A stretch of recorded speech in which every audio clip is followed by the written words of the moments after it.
Bismillahirrahmanirrahim. Assalamualaikum warahmatullahi wabarakatuh.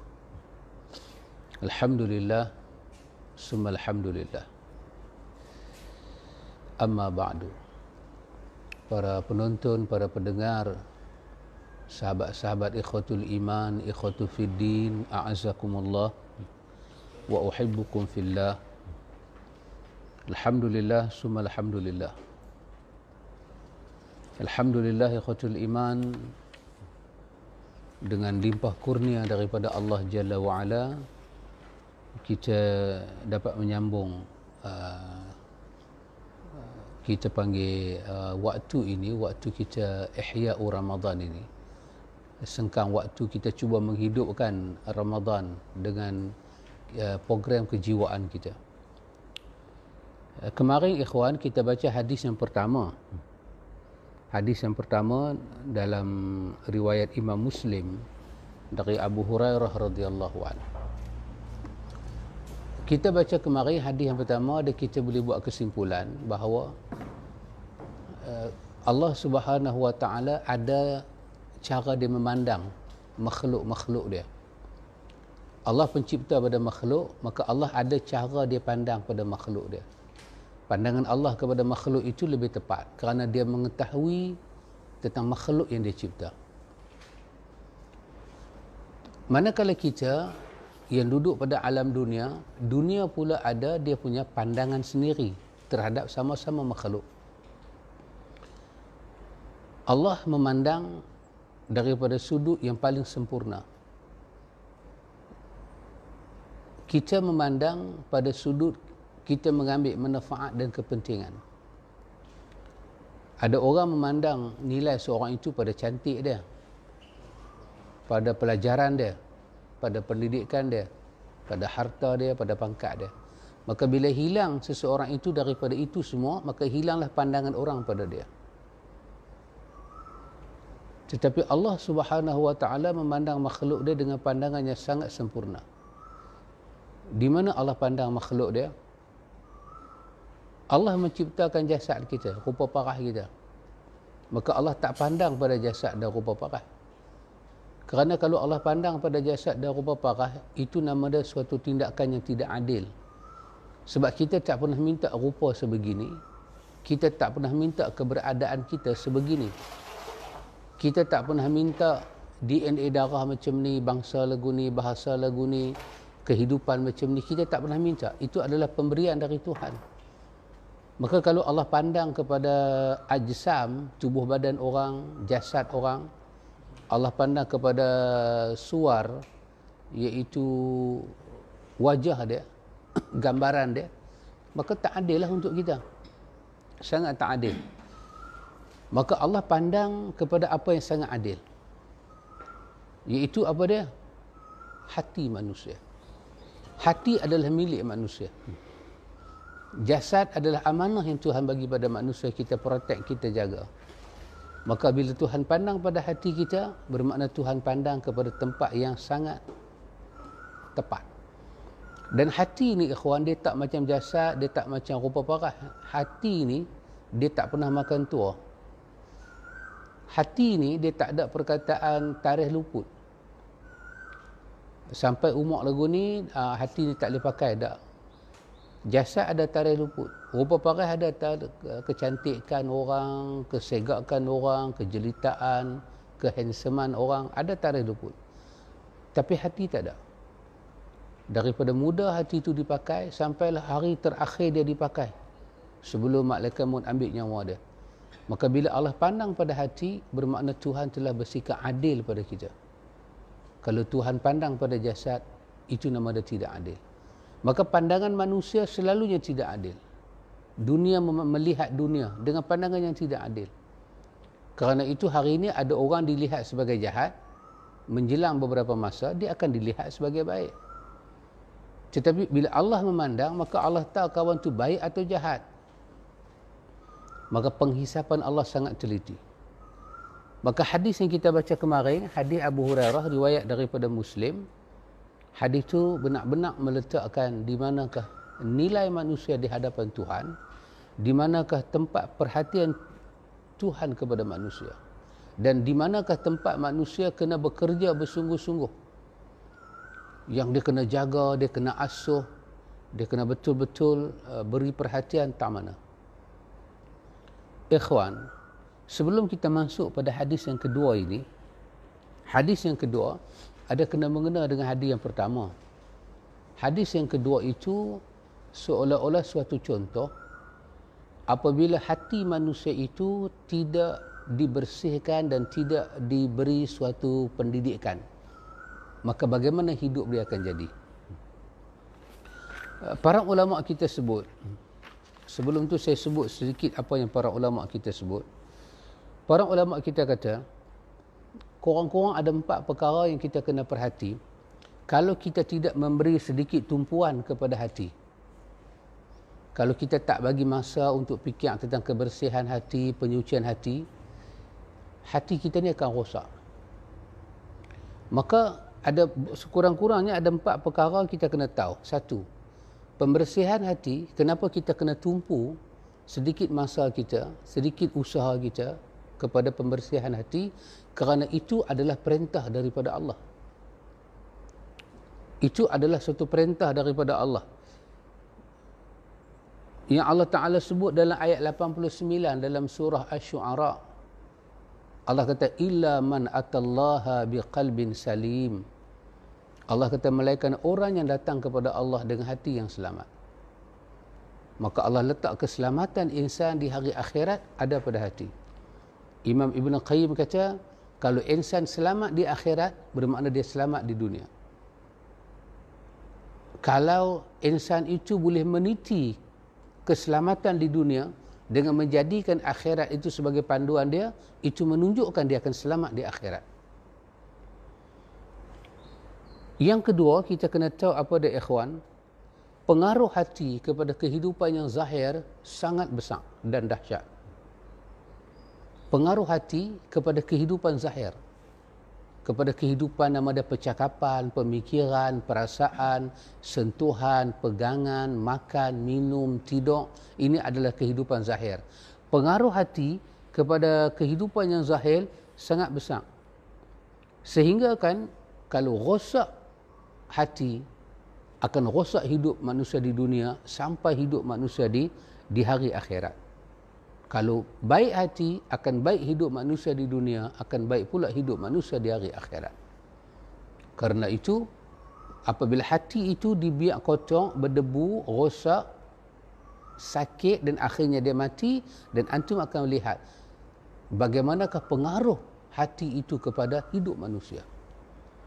Yang ketiga, para ulama bagi tahu kepada kita bahawa hati ini adalah makhluk Allah Ta'ala yang paling dahsyat akan dihisap di hari akhirat. Allah hisap harta kita, Allah hisap pendapatan kita yang kita makan, semua Allah hisap. Tapi penghisapan yang paling parah, yang paling mengerikan adalah Allah hisap hati. Kenapa, ikhwan? Kerana dalam hati tempat menyimpan iman atau kufur. Itu yang Allah Ta'ala katakan dalam ayat dia, inna sam'a wal basara wal fuad kullu ulaika kana anhu mas'ula. Allah kata sesungguhnya mata, pendengaran, penglihatan, mata dan hati semuanya akan ditanya. Para ulama kita kata, ikhwan, pertanyaan yang paling dahsyat adalah pertanyaan berkenaan dengan tauhid di hari akhirat. Dan tauhid itu disimpan dalam hati manusia. Soalan yang paling mengerikan di hari akhirat ialah apa yang Allah tanya kepada Isa bin Maryam. A anta qulta lin-nasi, adakah engkau yang kata pada manusia, wahai Isa, ambil engkau dan emak engkau menjadi Tuhan selain daripada aku? Itu soalan yang paling menakutkan yang Allah cerita dalam akhir daripada surah Al-Ma'idah. Isa jawab, tidak. Tidak, aku tak pernah sebut benda itu. Innaka antal allamul ghuyub. Engkaulah yang mengetahui perkara yang gaib-gaib. Yang keempat, kata para ulama, apabila Allah Ta'ala azab hati manusia, apabila Allah azab, Allah dera roh manusia, maka akan terazablah jasad manusia. Tapi kalau Allah azab jasad manusia, belum tentu roh manusia terazab. Kalau Allah azab roh manusia di hari akhirat, masuk dalam kubur, jasad duduk dalam tanah, roh masuk ke alam barzakh. Kalau Allah azab roh di alam barzakh, jasad dalam kubur akan kena. Lebam ke, mata terkeluar ke, hancur ke, ada tanda-tanda kena pukul di badan ke. Bila roh kena, jasad kena. Tapi kalau jasad kena, belum tentu roh kena. Maka dalam dunia ni banyaklah orang-orang yang Allah Ta'ala uji jasad dia. Dengan sakit ke, dengan apa, tetapi dia ada hati yang kuat pada Tuhan, dia masih boleh tersenyum. Roh dia tak terluka, jasad dia menderita, roh dia tak terluka. Dia tak buruk sangka pada Tuhan, dia tak putus asa pada Tuhan. Maka kata para ulama, 4 perkara ni kita kena ingat, dia berkaitan dengan hati. Apabila kita boleh jaga hati kita, kita beri sedikit masa dalam hidup dalam dunia ni, kita tumpu kepada hati kita pembersihan jiwa. Tentulah kita bersih jiwa kita ini, ikhwan, dia menjadi tempat pandang Tuhan. Tempat pandang Tuhan, macam mana kita nak jaga, macam mana kita nak tengok Tuhan tengok kita elok. Maka tak ada cara, ikhwan, kata para ulama kita, melainkan kita nak bersih hati kita, kita kena mengambil panduan daripada Tuhan sendiri. Takut-takut kita ambil panduan daripada lain, kita pergi ambil benda lain, bahan lain, cuci hati kita, kita sangkakan cuci. Tapi di sisi penglihatan Tuhan, hati kita makin jadi kotor, makin jadi berlemah. Maka Allah Ta'ala turunkan kalam dia yang suci, hantar Rasul, beri sumber, turunkan wahyu, bagi kepada kita Alkitab dan Al-Hikmah, untuk dijadikan sebagai panduan pembersihan jiwa. Pasal itu dipanggil suhuf mutahharah. Suhuf mutahharah bermakna Quran yang turun itu sifat dia sangat suci dan bersih. Sunnah dipanggil sunnah mutahharah. Sunnahnya sangat suci dan bersih. Pasal itu Allah kata dalam Quran, wa man ahdatha minallahi haditha wa man asdaqu minallahi haditha. Siapakah yang paling benar perkataannya kalau bukan perkataan Allah? Dan Nabi pula sebut dalam hadis Muslim, petunjuk yang paling baik adalah petunjuk Muhammad. Ahsanul hadi Muhammad. Sebaik-baik petunjuk adalah petunjuk Muhammad. Jadi bila kita nak bersihkan diri kita, kita kena mengambil sumber daripada Al-Quran, kena mengambil sumber daripada As-Sunnah. Itulah bahan yang kita nak pakai bersihkan jiwa kita. Sama ada zikirnya, sebutannya, caranya, waktunya, tempatnya, melibatkan hati, mestilah kita mengambil pedoman daripada yang betul, iaitu daripada wahyu Tuhan, daripada kalam dia dan sunnah Nabi dia yang sahih. Kalau kita mengambil benda lain, cuci hati kita, maka hati kita akan bertambah rosak, akan bertambah kotor, akan bertambah tak bersih. Para ulama kita kata, ikhwan, apabila kita ingin hati kita bersih, tapi kita tidak mau mengikut jalan yang telah ditempuh oleh Nabi Muhammad, kita tidak akan bersih. Para ulama kita kata tidak ada jalan melainkan jalan yang dibawa oleh Nabi. Tidak ada hakikat melainkan hakikat yang dibawa oleh Nabi. Tidak ada syariat melainkan syariat yang dibawa oleh Nabi. Tidak ada benda halal melainkan apa yang Nabi halalkan. Tidak ada benda haram melainkan apa yang Nabi haramkan. Itu kita boleh melihat kenyataan daripada Al-Hafiz Imam Ibn Kathir ketika dia menafsirkan ayat Al-Yawma akmaltu lakum dinakum. Jadi ikhwan, perkara yang perlu kita tahu dan kita hati-hatikan, yang para ulama kita sebut kepada kita, perkara yang saya sebutkan tadi, dia melibatkan hati kita.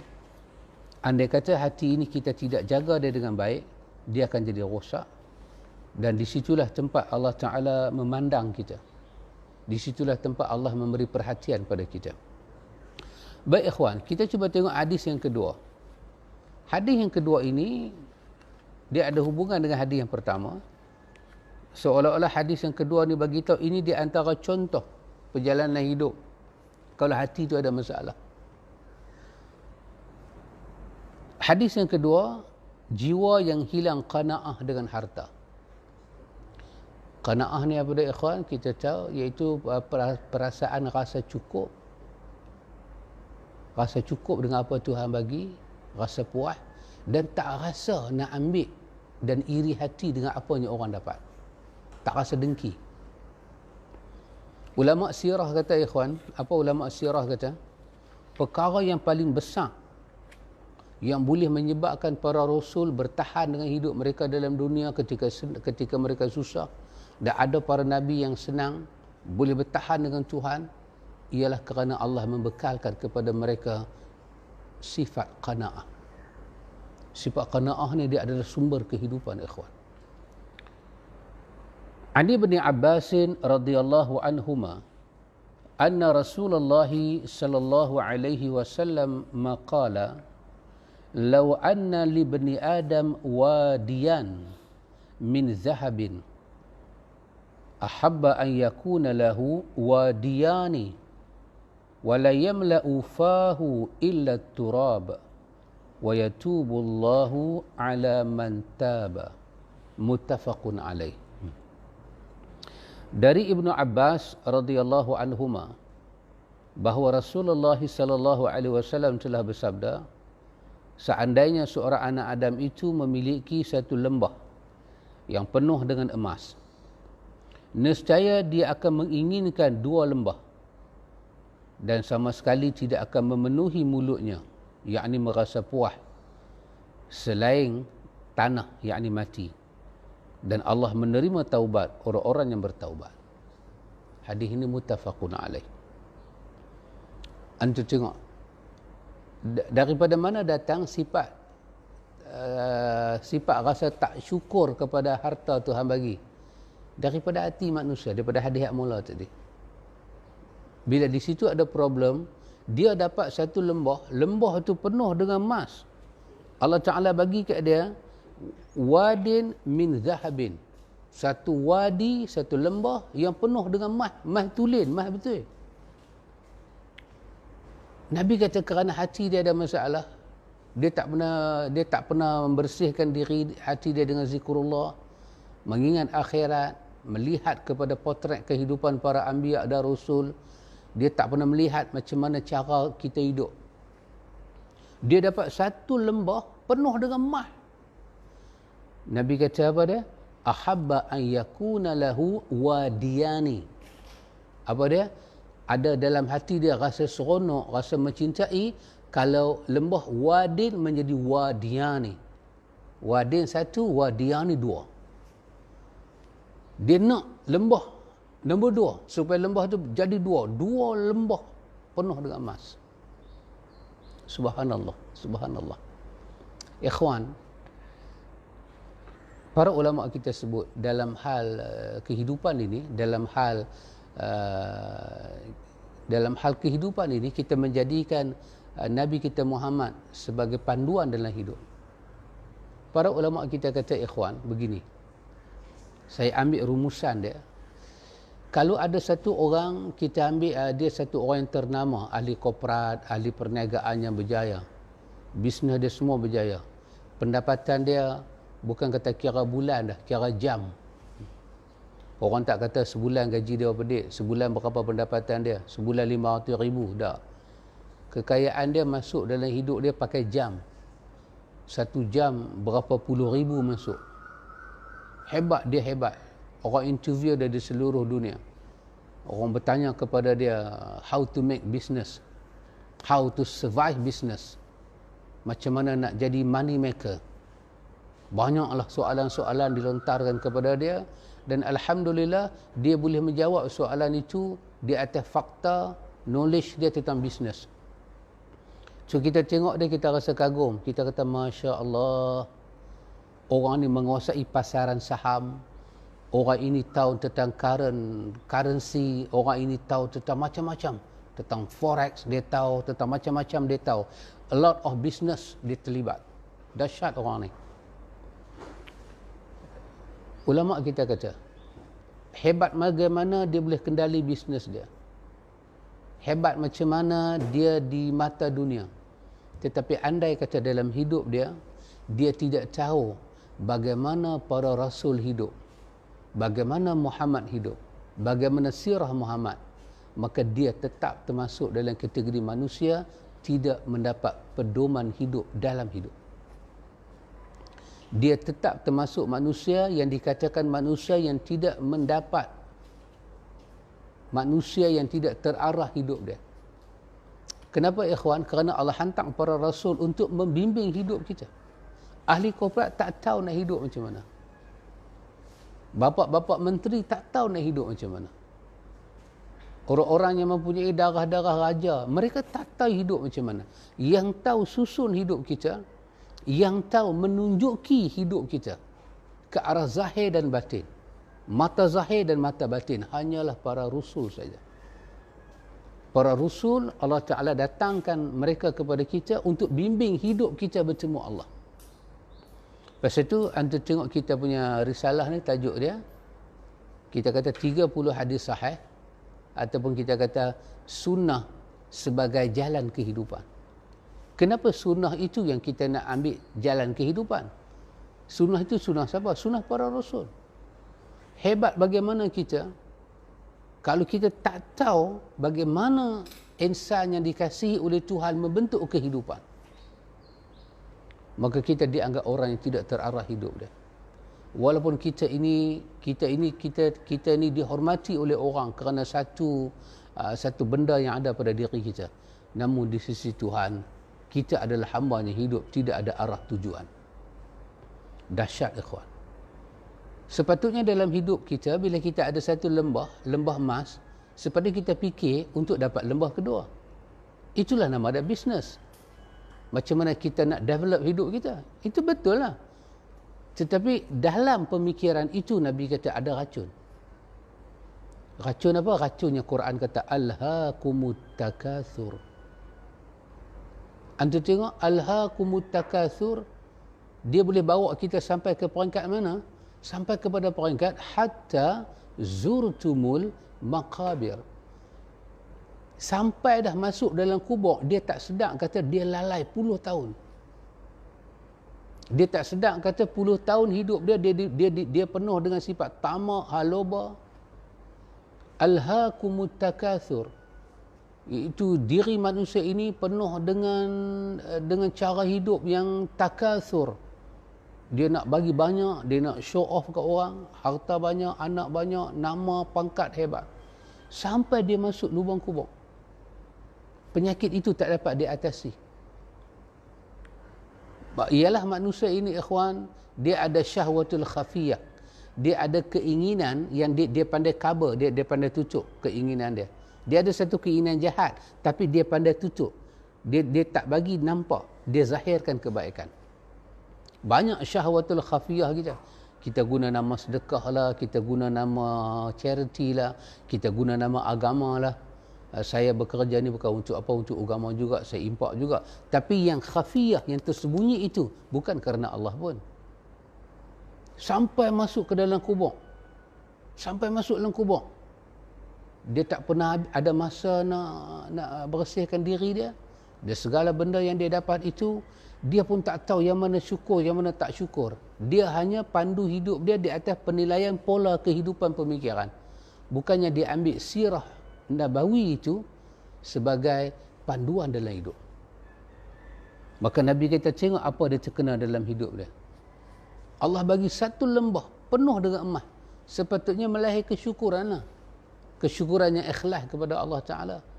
Tapi dah ketamakan dia itu, dia nak, Nabi sebut dalam riwayat tadi, ahabba an yakuna lahu wadiyani. Dia nak lagi lembah yang satu jadi dua. Nabi kata wala yamla'u fahu illa turab. Nabi kata tidak akan memenuhi mulut dia melainkan tanah. Barulah stop keinginan dia. Itu pun bukan dia hanya stop, takdir Tuhan yang stop. Dari segi dia tu dia nak pergi lagi. Tapi Nabi kata wala yamla'u fahu, tidaklah memenuhi fahu mulut dia illa turab. Sumbat masuk dalam tanah, barulah keinginan tu stop sat. Nabi kata, wa yatubullahu ala man taba. Allah menerima taubat kalau ada hamba dia masih nak bertaubat sebelum tanah sampai ke mulut dia. Hatta zurtumul maqabir.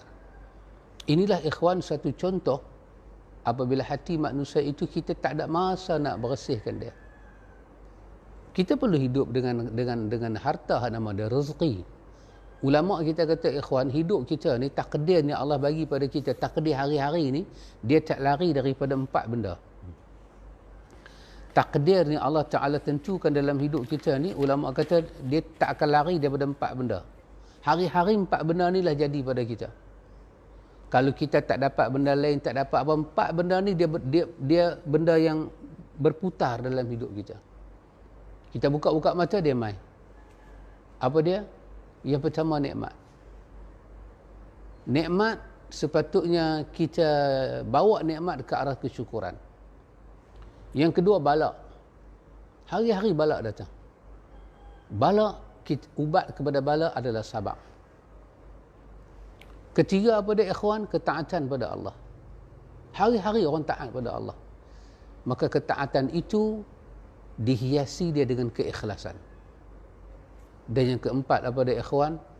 Kederhakaan kita pada Allah, maksiat. Hari-hari orang buat maksiat. Maka maksiat itu mestilah ia dikembangkan dengan taubat dan inabah. Dengan taubat dan kembali pada Allah. 4 benda ni ikhwan, kita buka mata pagi-pagi, itulah hidup kita. Kalau hari itu kita tak dapat nikmat, kita dapat balak. Kita bangkit-bangkit pagi, kita demam. Bermakna hilang kesihatan. Demam itu balak. Bagaimana nak atasi balak? Bagaimana kita nak jadikan, bagaimana kita nak bawa ubat balak itu penyakit? Apa ubat dia? Sabar.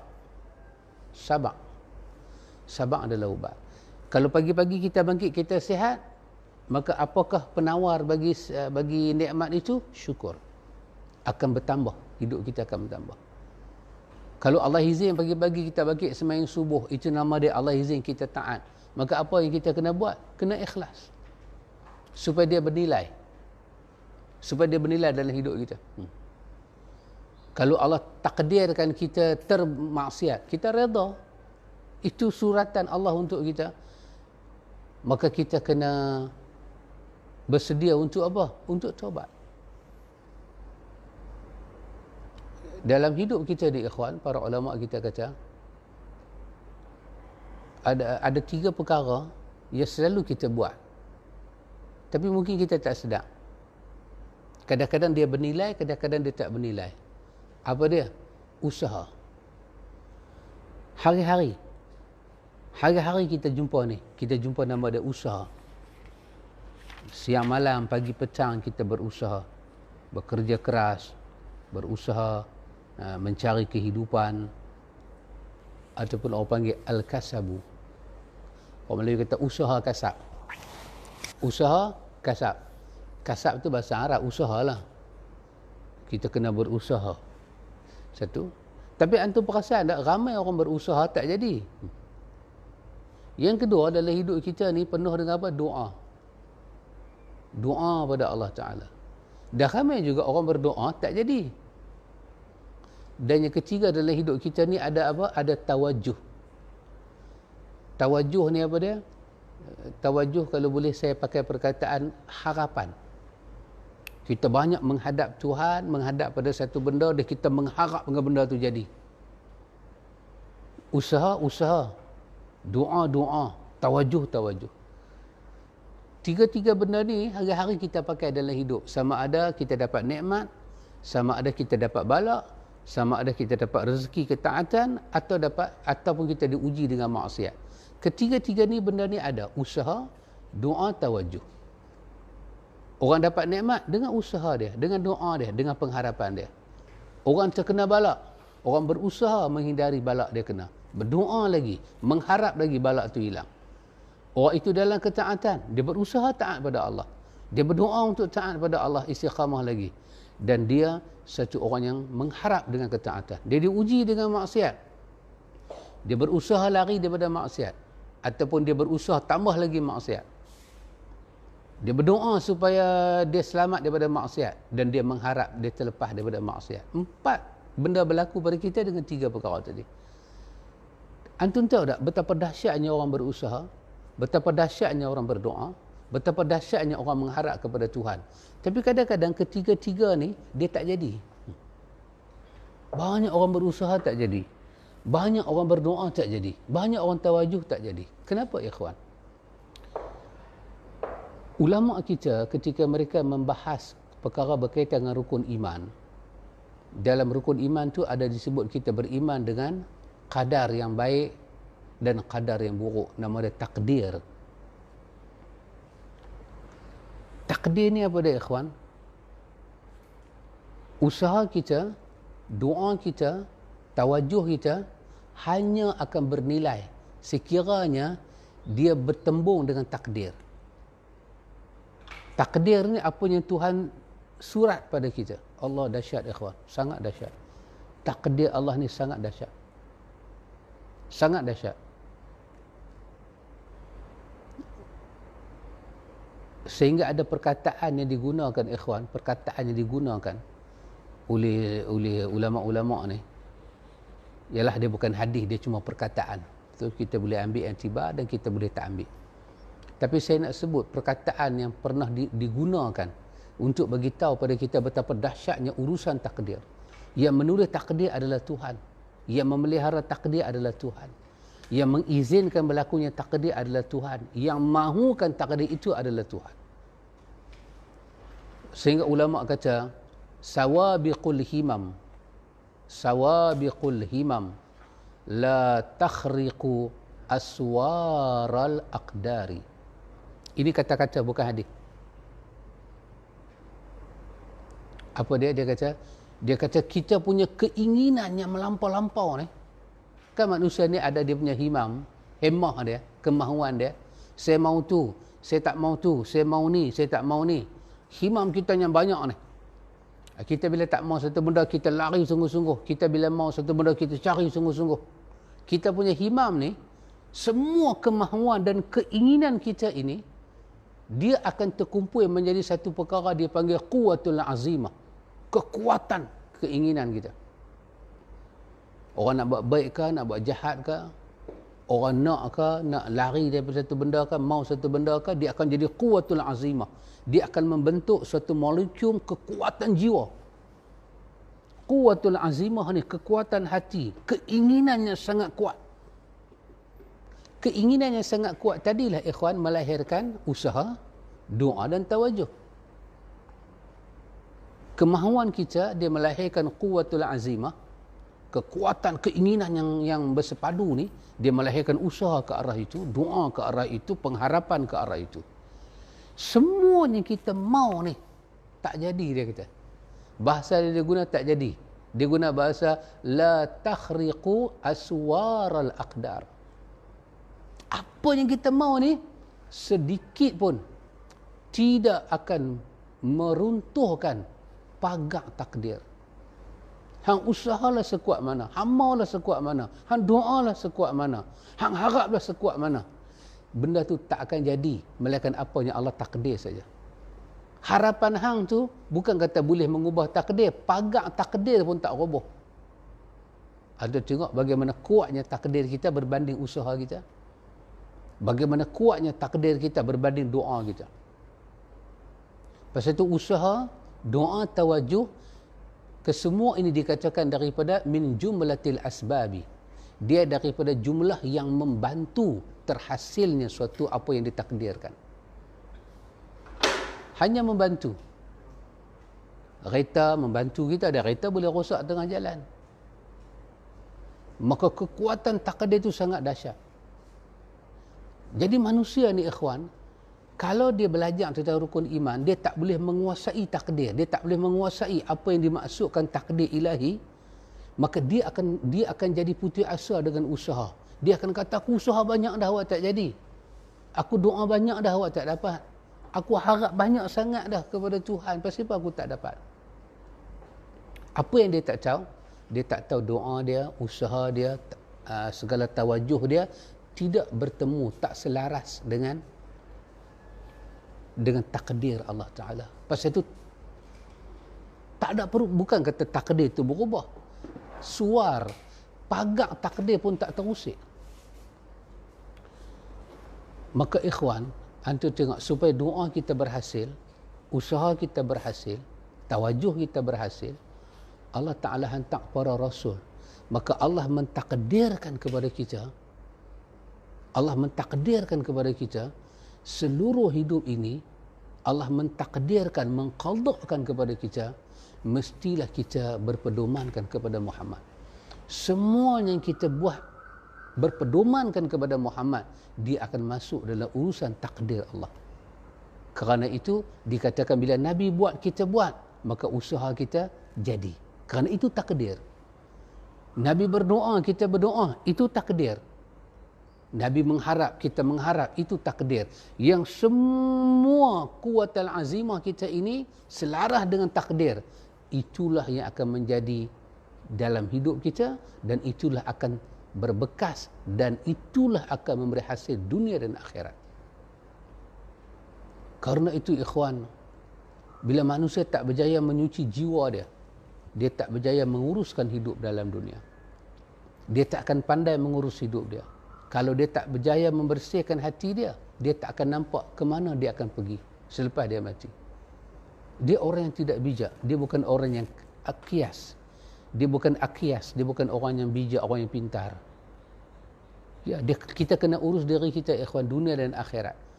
Dan kalau kita tak boleh melihat Nabi Muhammad, kita tak boleh jadikan Nabi Muhammad itu sebagai contoh kita, maka selama-lamanya hidup kita ini tidak ada makna. Kerana takdir Allah macam tu, ikhwan. Atau tengok 6 rukun iman kan? Dalamnya beriman pada Allah, Nabi, para Rasul, kita kita beriman dengan apa? Dengan qada, qadar. Kita beriman dengan apa, Pakcik? Malaikat. Lagi? Qada dan qadar. Kita beriman dengan hari kebangkitan. Yaumil Ba'ts.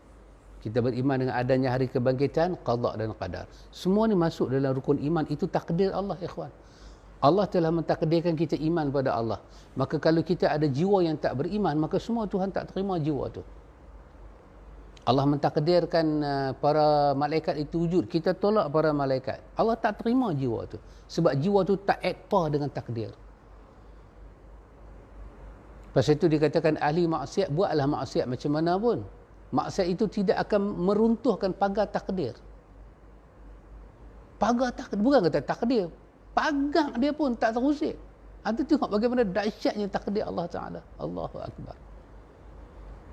Dan kalau orang kata kenapa kena ikut cara Nabi? Kerana itu takdir, itu suratan kita.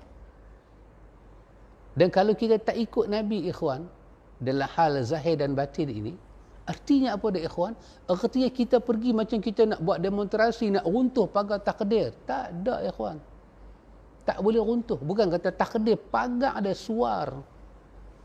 Dahsyat, ikhwan.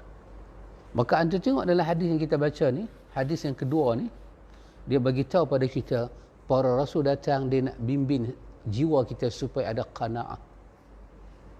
Itulah yang kita kena belajar dalam sirah, dalam hadis. Pasal itu para ulama tulis pada kita kitab bermacam-macam. Ada hadis 40, Nawawi tulis, Ibn Rajab Hambali tulis, buat kitab lagi, Nawawi buat Riyadhus Salihin, para ulama lain buat kitab lagi, Ibn Rajab buat kitab lagi, Ibn Qudamah, Ibn Qayyim, Syekhul Islam, Imam Ghazali, semua tulis-tulis kitab kejiwaan, menghimpunkan di dalamnya sunnah-sunnah Nabi yang sangat sahih, supaya kita boleh pakai benda tu membersihkan jiwa kita. Maka hidup kita ni akan hanyut kalau kita tidak ada qanaah. Kita tak akan dapat rasa, kita tak akan dapat menikmati apa pun kalau qanaah itu hilang daripada diri kita.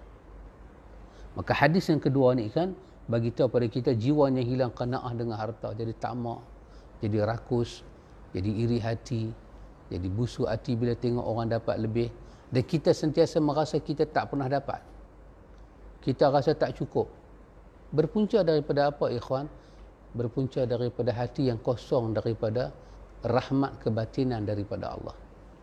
Itu yang kita dapat dalam hadis yang kedua. Dalam hadis yang ketiga, tajuk dia menikmati kehidupan dengan sifat syukur dan sabar. Hadis yang ketiga ni kata, untuk menikmati hidup ni, sunnah membimbing jalan hidup kita. Dalam hidup kita ni, supaya kita boleh menikmati hidup ni satu nikmat, nikmati nikmat itu dengan sabar dan syukur. An Abi Yahya Suhaib bin Sinan radhiyallahu anhu qala Rasulullah sallallahu alaihi wasallam ajaban li amril mu'min inna amrahu kullahu lahu khairun wa laysa zalika li ahadin illa li mu'min in asabatuhu sarra'u syakara fakana khairan lahu wa in asabatuhu dharra'u sabara fakana khairan lahu. Rawahu Muslim. Terjemahan dia dari Abu Yahya Suhaib bin Sinan radhiyallahu an. Dia berkata Rasulullah sallallahu alaihi wasallam telah bersabda, sangat mengagumkan sekali keadaan seorang mukmin itu. Semua keadaannya itu merupakan kebaikan baginya dan tidak memiliki sifat ini melainkan hanya seorang mukmin. Apabila dia mendapat kesenangan dalam kehidupan, dia pun bersyukur, maka syukur itu adalah kebaikan baginya. Dan apabila ia ditimpa oleh mudarat, kesulitan, musibah, dia pun sabar, dan sabar itu merupakan kebaikan baginya. Ini hadis riwayat Imam Muslim. Allahu akbar ikhwan. Ada tengoklah petunjuk Nabi dalam kehidupan.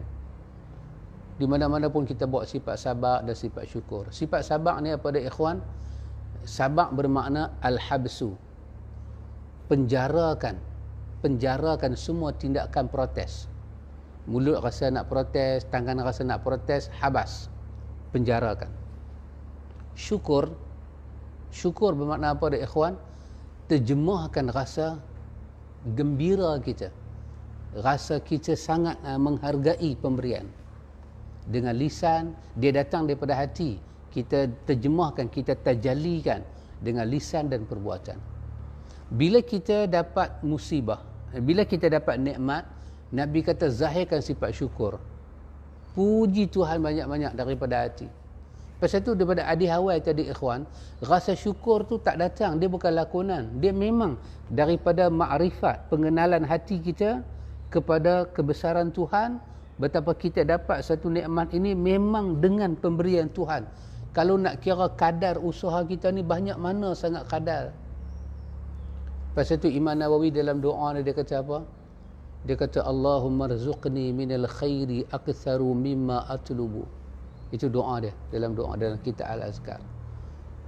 Nawawi kata ya Allah, rezekikanlah kepada aku daripada kebaikan lebih banyak daripada apa yang aku usahakan. Kerana usahaku sangat terhad ya Allah. Rezeki kau sangat melimpah ruah. Rezekikanlah kepada aku daripada hal kebaikan ni, bagilah rezeki itu lebih banyak daripada usaha aku. Jadi bila kita tahu pemberian itu daripada Allah, zahirkan sifat syukur. Ya Allah, seronok, hati ni rasa seronok. Puji Allah, alhamdulillah, alhamdulillah. Kemudian badan kita ini, jawarih kita ini tunjuk kesyukuran. Kemana rezeki kita pergi itu semua ke arah Tuhan yang bagi rezeki itu dia redha. Itu sifat syukur. Sifat sabar, bila kita kena tunjuk sifat sabar, bila kita diuji dengan musibah. Tahan. Jangan maki, jangan cerca, jangan mengamuk, jangan tunjuk perasaan, jangan demonstrasi hadapan Tuhan. Kita penjarakan perkataan kita, kita penjarakan perbuatan kita yang tak elok. Sebaliknya kita buat apa? Sebaliknya kita mengingati Allah, memohon rahmat, mencari hikmah di sisi Allah. Jadi sifat syukur dipadu dengan sifat sabar. Sehingga sabar itu bernilai tinggi kerana kesyukuran. Kalau ada sabar, tak ada syukur, sabar tu dia tak boleh naik. Kerana kadang-kadang orang sabar lah kadang terpaksa pun ada juga. Tapi sabar campur syukur. Allahu Akbar. Pasal itu saya kata ikhwan, tidak ada orang boleh bagi kepada kita panduan hidup macam ni. Kekasih Allah aja bagi, ikhwan. Dan panduan hidup ini kita dapat bukan daripada ahli motivasi. 1400 silam dulu turun di Madinah, di bumi Sahara telah ada panduan ini, dan panduan itulah merubah manusia.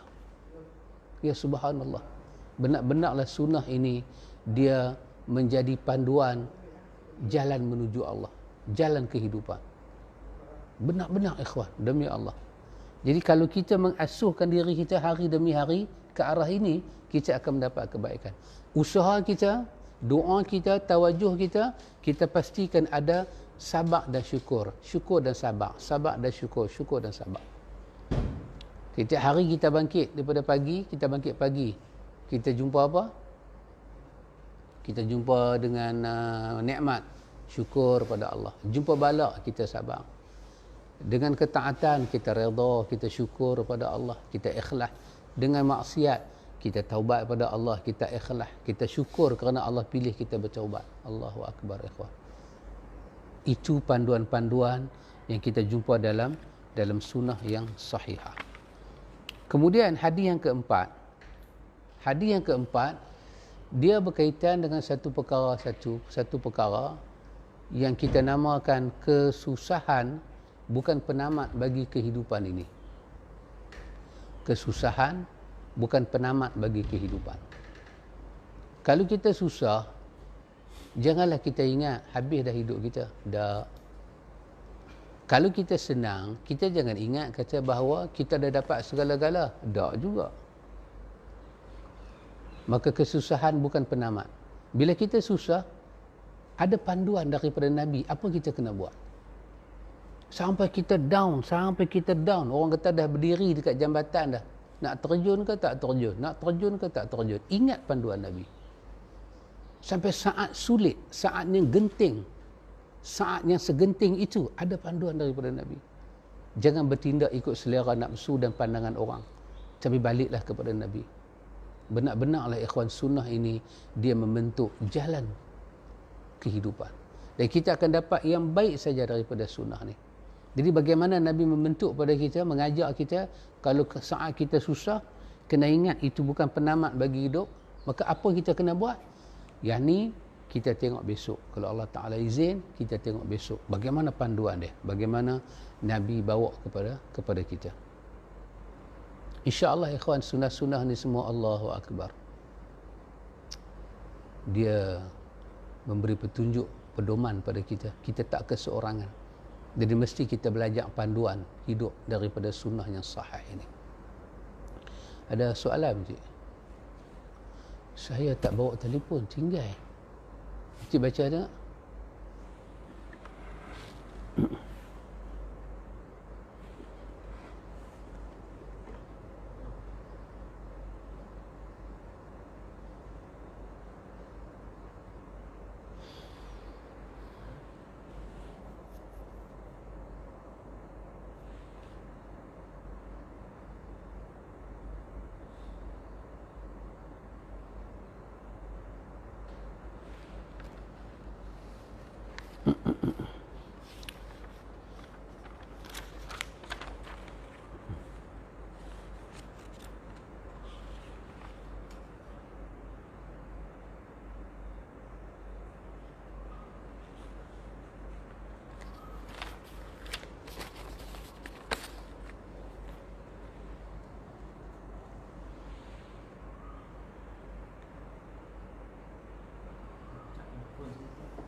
Baik.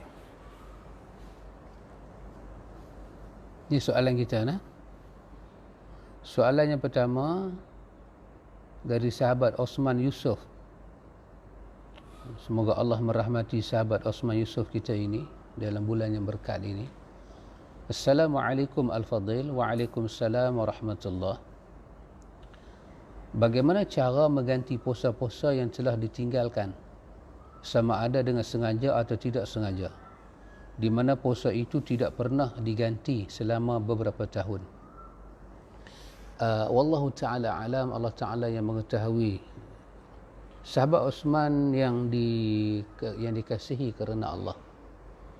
Pertama kalau kita confirm kata kita ada puasa yang kita kena ganti.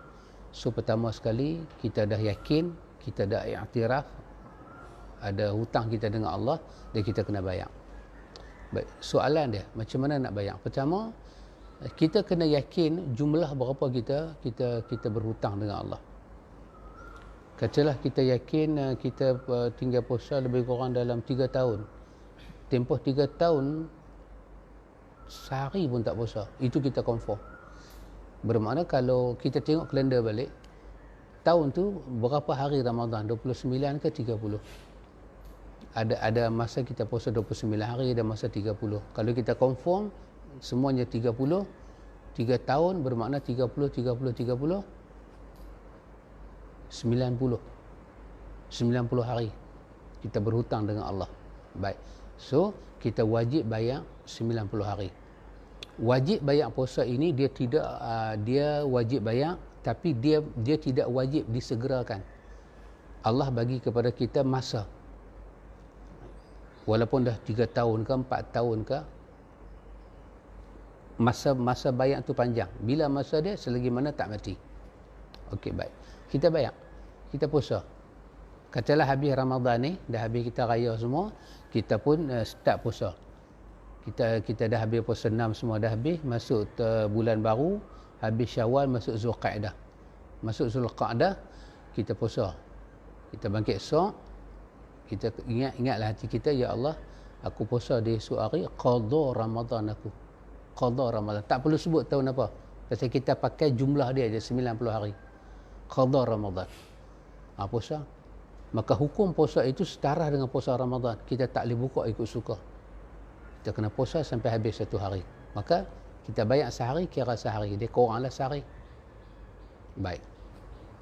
Cumanya sahabat Osman Yusuf ada sedikit perbincangan di kalangan ulama fiqh. Tapi ini dia masuk dalam bab khilaf antara mazhab Abu Hanifah dengan mazhab Syafi'i. Ada ulama kata, terutamalah mazhab Syafi'i, dia kata kerana katalah saya katakan tadi kan 3 tahun dia puasa 90 hari. So 3 tahun sekarang 2020. Bermakna tahun 2017. So 2017 sepatutnya dibayar dalam 2017. Tapi kita tak bayar. 2018 patut dibayar dalam 2018. 2019 patut dibayar dalam tahun 2019. Jadi kita tak puasa Ramadan tahun 2017. So kita ada apa? Ramadan, lepas Ramadan Syawal, Zulqa'dah, Zulhijjah. So 3 bulan lah. Sepatutnya kita bayar dalam tahun tu juga. Lewat sikit. Masuk Muharram. Muharram dah tahun baru dah. So boleh lewat lagi sebelum jumpa Ramadan 2018. Setahun lah. Tak bayar. Maka ada ulama mazhab Syafi'i, dia kata kerana kelalaian kita tak bayar, bila Ramadan tahun 2017 dia masuk Ramadan 2018, ni nak puasa Ramadan 2018, hak 2017 tak bayar, maka 2017 punya Ramadan kita kena denda. Sehari kita puasa untuk 2017, kita kena secupak beras. Jadi 2018 tak puasa, sampai 2019 tak bayar juga, dah 2 tahun. Maka kita puasa, maka sehari jadi 2 cupak. Dalam mazhab Syafi'i dia panggil denda macam ni. Tapi dalam mazhab Abu Hanifah dia kata tak ada. Dalil-dalil pun tidak terlalu kuat. Tapi ulama-ulama dalam mazhab Syafi'i dia kata itu kena. Sebab apa? Menunjukkan ketidakprihatinan orang itu dalam membayar hutang pada Allah. Jadi kita kata kalau orang itu dia ada kemampuan, maka dia bolehlah peka sikit masalah denda tu. Tapi kalau dia tak ada kemampuan, dia tak payah fikir hal denda tu, kerana Quran menyebut sama ada kita bayar puasa ataupun kita fidyah. Denda-denda tu Quran tak sebut. Baik. Jadi itulah di antara cara mudah kepada sahabat kita, sahabat Osman Yusuf, bagaimana kita nak bayar puasa kita. Kalau kita kata saya tak ingatlah berapa banyak puasa yang saya dah tinggal. So benda yang tak ingat kita tak boleh ambil hukum. Kita terpaksa pergi kepada satu noktah yang kita ingat. Dan kalau kita dapat satu jumlah, kita kena padu pula jumlah tu dengan kemampuan kita. Kata macam saya kata tadi 3 tahun dah jadi 90 hari. 90 hari. 90 hari kita nak puasa. So tahun depan nak datang Ramadan lagi. So 90 hari. Dan kalau kita habis atas kemampuan kita. Kita cuba puasa masa satu tahap dengan penyakit, dengan uzur kita tak laratlah nak berhabis semua. Maka tak apa, berhenti takat kita mampu puasa. Yang mana baki kita rasa kita tak mampu tu kita fidyah. Sama juga, sehari kita bayar secupak. Puasa tak pernah berganda. Sehari bayar secupak. Cukup lah. Dan kita boleh semua sekali berapa hari yang kita tak boleh dah nak ganti. Memang kita uzur. So fidyah kan. Dan fidyah itu beri kepada fuqara dan masakin. Begitu sahabat kita, daripada sahabat Osman kita. Ada call lah Encik. Ada call. BP. Dia tak boleh nak baca. Tolak ke bawah. Okey. Soalan kedua daripada sahabat kita, sahabat Abu Hisham. Mohon penjelasan tentang hukum solat Aid di rumah dan juga berkenaan tata cara pelaksanaannya. Barakallahu fikum. Terima kasih sahabat kita, sahabat Abu Hisham. Semoga Allah merahmati sahabat. Wa fika barakallah. Iaitu kita sembahyang raya di rumah. Alhamdulillah sembahyang raya kita boleh buat di rumah pasal dia dalam kategori sembahyang sunat, boleh buat. Macam mana kita sembahyang raya? Macam biasa, kita bangkit pagi, kita bersihkan badan kita mandi-mandi, kita berpakaian cantik. Lepas tu kerana ini raya puasa kan, maka raya puasa sunatlah kita menjamah sedikit buah kurma dan minumlah air sikit. Jamah sikit buah kurma, minum air sikit.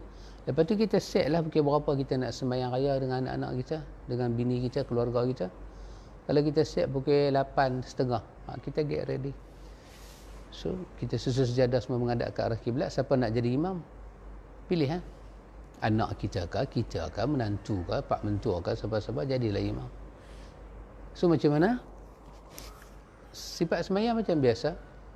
Kita takbiratul ihram, Allahu akbar. Kita baca doa iftitah. Dah habis kita takbir Allahu akbar. Takbir itu nama takbiratul ihram. Takbiratul ihram. Kita baca doa iftitah. Habis kita takbir 7 kali takbir. Allahu akbar. Allahu akbar. Allahu akbar sampai 7 kali. Kalau kita kira dengan takbiratul ihram jadi 8 lah. Maka kita tak kira, sebab itu takbiratul ihram. Ini takbiratul intiqalat ni. 7. Allahu akbar. Adalah riwayat kata bila kita Allahu akbar, kita baca subhanallah walhamdulillah wala ilaha illallah wallahu akbar. Ada riwayat tapi dia mauquf. Maksudnya kalau kita tak mau baca pun tak apa. Daripada Nabi yang marfu' kita tak jumpa riwayat yang sahih nak baca apa. Tapi Nabi takbir 7 kali ada diriwayatkan daripada para sahabat, daripada Ibnu Umar dan sebagainya. Jadi kita nak takbir saja pun tak apa. Allahu akbar. Satu. Yang kedua, pun ada lagi perbincangan para ulama, kita nak angkat tangan ke tak? Pun atas kita. Takbiratul ihram kita angkat tangan. Allahu akbar. Kita takbiratul ihram masuk sembahyang kan. Allahu akbar kabira. Alhamdulillah katsira. Subhanallahi bukratan wa asila. Macam habis. Betul kita nak takbir 7 tadi kan. Boleh angkat tangan. Allahu akbar. Boleh tak angkat tangan?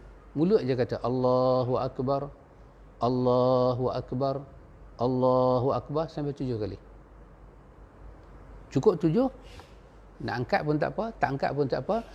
antara selang-selang takbir itu nak baca subhanallah walhamdulillah wala ilaha illallah pun tak apa, tak mau baca pun tak apa. Sebab semua riwayat itu tidaklah menyumbang ke arah yang terlalu kuat sangat, tidak. Tak apa, tak mau pun tak apa. Dah cukup 7, baru baca Fatihah. Baca dengan suara yang kuat.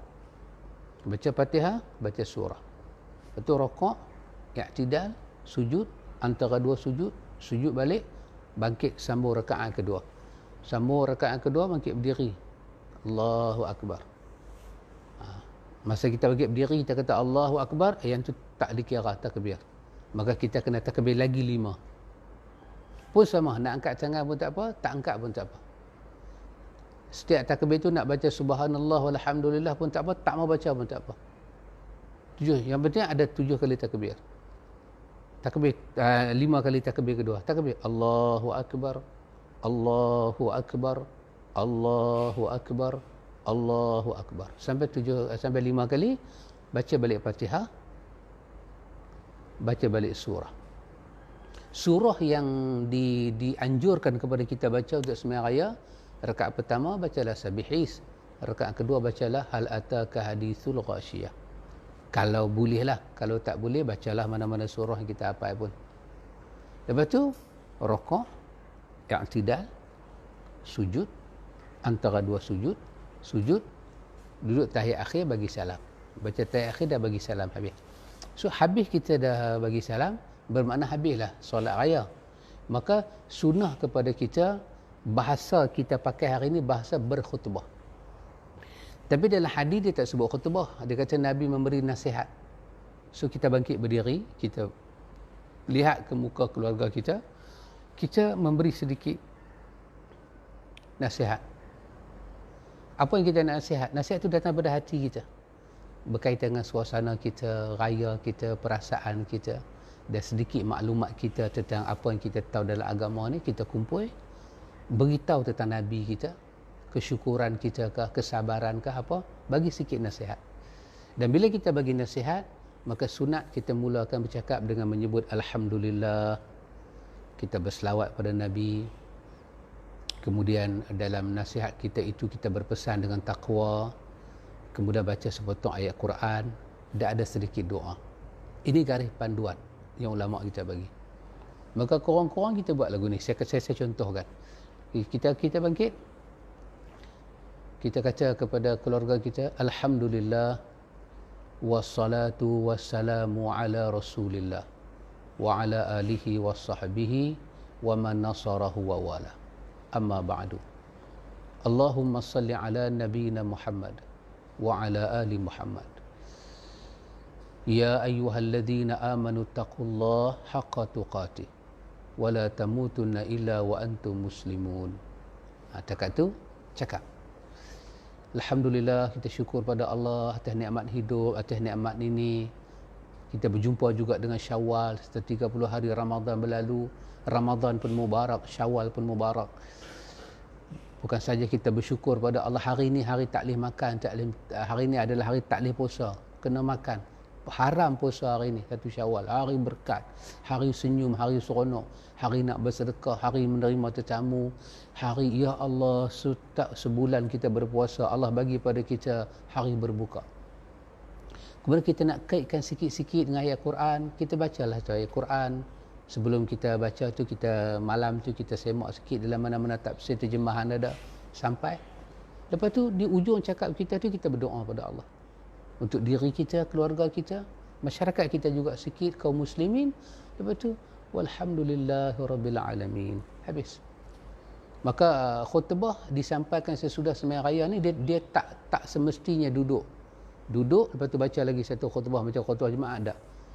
Kebanyakan para ulama kita sebut cukuplah dengan sedikit pelajaran lagu tu sudah sah, dianggap itu sebagai satu khutbah. Maka selesailah sembahyang raya kita. Maka sunatlah sama-sama kita berucap taqabbalallahu minna wa minkum. Semoga Allah terima penat-lelah kita sebulan Ramadan. Kemudian kita menjamulah selera.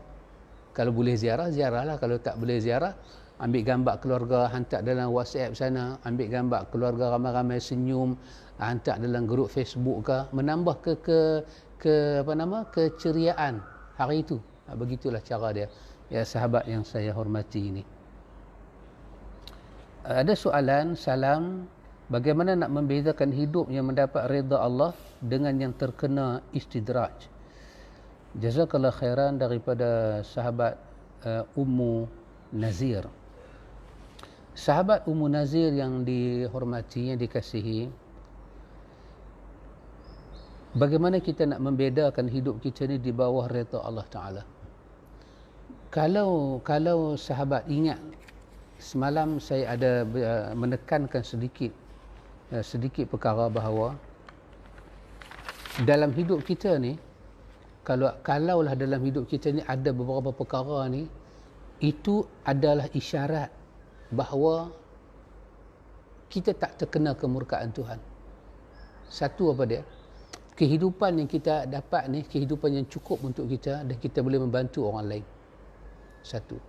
Yang kedua, dalam hidup kita ini, dalam hidup yang kita sedang tempuhi ini, hidup ini langsung tidak menghalang kita daripada ingat pada Allah, menunaikan perintah Allah.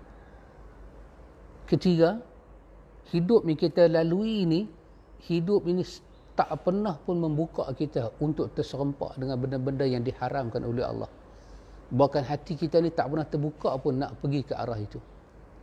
Keempat, bila dalam hidup kita ini Allah takdirkan kita berjumpa dengan semua orang-orang yang kita jumpa, kecil kah besar, tua kah muda, selalu membawa kita, mengingatkan kita pada Allah. Apabila hidup kita ini, Tuhan arahkan hidup kita ni semua menjauhi orang-orang jahat, dan kita pun tak selesa kawan dengan mereka. Dan apabila dalam hidup kita ini, kita ada niat yang salihah, niat kita niat yang salihah, Allah bagi niat yang salihah, nak tolong orang, nak charity pada orang, kemudian Allah bagi kecukupan dalam niat kita, kita tak pernah menyesal dengan niat kita, Allah mudahkan segala yang kita terniat.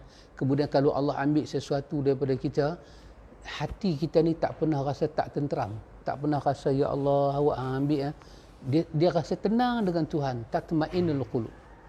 Kalau semua ni ada, ulama kita kata ini bukan mu'tamad, tetapi itu isyarat daripada Allah betapa hidup kita itu telah memasuki anak tangga yang pertama. Allah tak marah dengan kita. Tapi kalau dalam hidup kita ni selalu terhalang dengan Tuhan, maka itu adalah ciri-ciri awal kata Allah minta kita muhasabah hidup kita. Mungkin saya boleh menjawab dalam yang sependek itu, sebab saya fikir kuliah semalam saya ada tekan perkara itu. Demikian sahabat Ummu Nazir. Assalam al-fadil, waalaikumsalam. Boleh tak zakat fitrah diberi pada sahabat yang daif tapi tinggal di negeri lain? Yang kedua, bolehkah zakat fitrah dibayar pada yang bukan Muslim? Wallahu ta'ala alam, Allah Ta'ala maha mengetahui. Daripada sahabat Abdul Razak Mahmud. Ini daripada datuk kita ini. Datuk kita, Datuk Abdul Razak Mahmud. Kan? Walaupun rupamu tidak aku kenali, tapi namamu tetap berada dalam ingatanku. Pertama sekali, boleh tak zakat fitrah diberi pada sahabat yang daif? Ya ikhwan, memang zakat diberi pada fakir miskin. Ini dalam kes zakat fitrah kan. Baik. Zakat fitrah ni, yang pertama, bila satu orang itu dia dapat akhir Ramadan dan awal Syawal, maka dia wajib zakat fitrah. Dia dapat akhir Ramadan dan awal Syawal. Itu syarat-syarat wajib zakat fitrah. Yang kedua, pada awal Syawal, dia mendapati pada diri dia makanan berbaki. Makanan ada banyak, berbaki. Hari dia nak makan untuk keluarga dia, ni baki. Maka yang baki itu diambil sebagai zakat fitrah. Diberi pada pagi raya, pada fakir miskin. Maka perkataan daif tu, saya memasukkan dalam orang yang susah lah, orang yang lemah, orang yang susah. Susah ni, saya tak melihat sebagai macam mana sebahagian kawan di pejabat zakat melihat. Saya melihat susah ni dengan makna hidup. Katalah dia ada kereta sebiji, ada motor sebiji, rumah ada Astro. Tapi dia susah. Sebab ada Astro, ada sebiji kereta, sebiji motor. Itu bukan tanda senang sekarang. Dia susah, dia ada anak ramai, dia susah. Bagilah kat dia. Takkanlah sampai dia nak makan ayam telaga baru nak masuk susah. So awak nak terima zakat saya ni syarat dia kena cabut dulu astro. Taklah sampai macam tu. Taklah sampai lagu tu. Dia susah. Mata kita tengok dia susah, jiwa kita boleh rasa dia susah, bagi kat dia.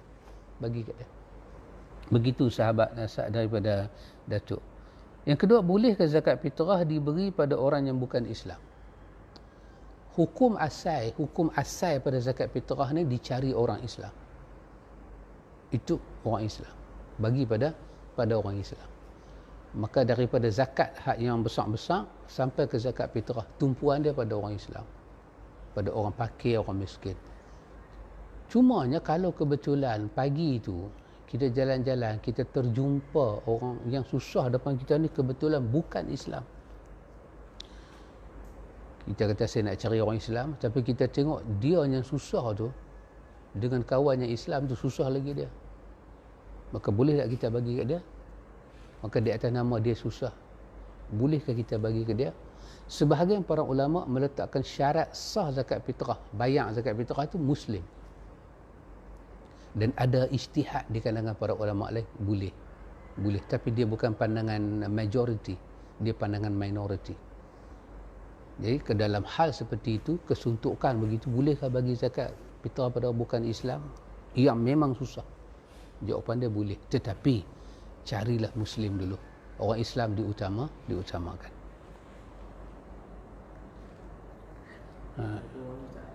Ada lagi? Habis dah? Boleh? Macam baca. Dari Awak Mukhtar. Daripada Awak Mukhtar. Awal Mukhtar. Awak Mukhtar. Assalamualaikum warahmatullahi wabarakatuh. Saya ada soalan tentang Warahmatullahi bacaan wabarakatuh. Al-Quran. Saya seorang yang melazimi khatam Quran setiap bulan. Dan bila masa Ramadan ni, saya akan lagi gigih membaca. Tapi bila ditakdirkan saya uzur syar'i, datang haid, apakah ada pandangan dalil yang membolehkan saya untuk terus membaca dan memegang mushaf dalam keadaan ini? Mohon pencerahan Ustaz. Jazakumullah khairan. Wallahu ta'ala alam. Allah Ta'ala maha mengetahui. Kepada sahabat awak Mukhtar, semoga Allah merahmati sahabat kita ini. Jadi saya boleh faham soalannya itu ialah, yang saya faham, dalam keadaan seorang wanita uzur syar'i, dia nak baca Quran macam mana? Sebelum ni dia baca Quran, masuk Ramadan dia gigih, sekarang dia uzur. Baik. Kebanyakan para ulama, terutamanya kalau kita berpegang dengan mazhab Syafi'i, wanita uzur tak boleh baca Quran, tak boleh pegang Quran. Tak boleh. Sebab dia termasuk perkara-perkara yang diharamkan. Baik. Tapi kalau soalan itu ditujukan, ada tak pandangan lain kata boleh? Kalau diarah ke situ, maka saya menyatakan ada pandangan lain yang kata boleh. Dan kalau lihat dari segi dalil, pandangan yang kata boleh itu lebih kuat. Lebih kuat lagi. Bahawa wanita yang uzur boleh tak baca Quran? Boleh. Boleh tak pegang Quran? Boleh. Itu pandangan. Dan yang bagi pandangan ini juga para mujtahid, ulama-ulama hebat zaman silam. Cuma kita dah terbiasa dengan tak boleh. Jadi atas kita lah. Memang ada dua pandangan dari segi fiqh, ada dua pandangan. Satu kata haram pegang Quran, baca Quran, sentuh Quran dalam haid dan nifas. Satu lagi kata tak haram, boleh. Maknanya dia jaga diri dia, kalau darah tu keluar dekat dia, dia jaga dengan kehormatan. Dia kena sedar lah macam mana dia nak berhadapan dengan Quran. Duduk, hormat, dia baca. Salah? Tak salah. Ini ada pandangan dia. Maka terserahlah kepada sahabat kita awak Mukhtar tadi, nak pilih yang mana. Sebab dia juga bukan masalah dalil, dia juga masalah kekuatan dan keyakinan jiwa. Kalau kita dah selama ni pegang tak boleh baca Quran macam tu, tiba-tiba kita nak berubah, dengan begitu saja kita akan berperang dengan jiwa kita. Selalu kalau jiwa kita lebih kata tak sesuai, stop. Tapi kalau jiwa kita kata tak, ini satu pandangan, juga ada dalil dia, maka tak salah. Dari segi salah ke tak salah, saya jawab tidak salah. Memang ada pandangan para ulama kata boleh baca Quran dalam keadaan junub dan dalam keadaan haid dan nifas bagi wanita. Boleh. Pegang pun boleh, baca pun boleh. Tapi dengan penuh kehormatan. Mazhab Syafi'i dia tak bagi. Itu sahabat awak Mukhtar. adil. Bagaimana nak mengatasi lintasan buruk yang selalu datang dalam hati? Sebagai contoh, masa nak solat, bila nak takbir, pada masa yang sama datang lintasan hati perkataan yang buruk terhadap Tuhan. Perlukah kita ulangi takbir atau biarkan saja? Dari Felix Domestic. Yes. Wallahu ta'ala alam, Allah ta'ala maha mengetahui. Daripada sahabat Felix Domesticus. Semoga Allah merahmati sahabat kita. Apa yang menjadi lintasan dalam riwayat, apa yang menjadi lintasan, Nabi tak benarkan kita layan. Jangan layan. So jangan bagi perhatian dekat dia. Habis tinggi, dua benda je kita buat. Kalau kita belum solat, kita kata astaghfirullahalazim dan kita kata amantu billah. Astaghfirullah, amantu billah. Aku beriman pada Allah. Bila dia main, Tuhan tak adil, hang minta pun dia tak bagi, mayang buat apa? Kaca kat diri kita, astaghfirullahalazim, amantu billah. Aku beriman pada Allah dengan sifatnya, dengan namanya, dengan rububiyahnya, dengan uluhiyahnya. Kaca lagu tu pada diri kita dan terus masuk dalam solat. Dan kalau dalam solat lintasan tu datang, jangan peduli. Teruskan kepada bacaan kita, rokok kita, dan dia akan datang. Kerana itu raja syaitan. Dia akan datang. Kalau datang tu terlampau kuat dan dia mengganggu kita, maka kita boleh buat, Nabi ajak pada kita, kita pusing kepala kita sikit ke arah sebelah kiri dan kita ludah. Amantu billah. Kita boleh kata a'udzubillahi minasyaitanirrajim. Dan bacaan-bacaan itu kita kata ada, kita kata amantu billah atau a'udzubillah ketika itu tidak membatalkan solat. Kerana kita buat benda tu kerana bersebab dia ganggu kita terlampau kuat. Tapi kalau gangguan dia itu tidak kuat, hanya lintasan lepas tu dia hilang, itu kita jangan layan. Teruskan solat kita. Begitu sahabat Felix Domesticus. Semoga Allah merahmati kita. Okay. Salam daripada dia.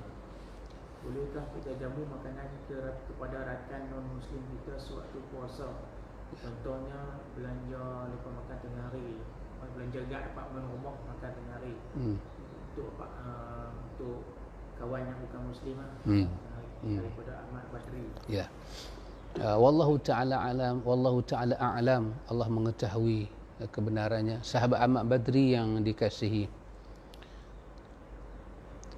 orang bukan Islam termasuk dalam kategori orang yang tidak wajib puasa. Tak wajib. Sebab dia wajib masuk Islam. Kalau dia puasa lagu tu pun tak sah. Maka dia tentulah terikat dengan time makan dia. Cuma timbul masalah, kita yang puasa ni pergi beli makan dekat dia. Adakah kita dianggap sebagai tak menghormati Ramadan? Ataupun kita ni apa? Dahlah kawan tu kafir, tak dia. Hang tu puasa.